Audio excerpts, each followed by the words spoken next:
Hey, welcome back to another video of editing basics. In this video, we are going to learn how to group elements, text or other things in Canva.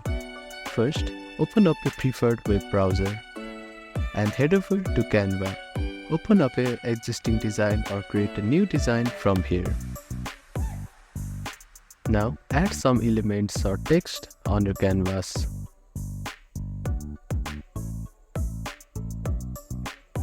So to group these elements, you need to select all of the element by holding on your left mouse button. Then select all the elements which you want to group.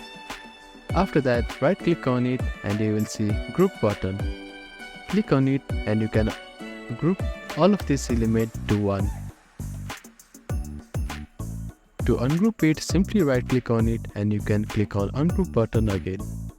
And that is how you can group or ungroup elements in Canva.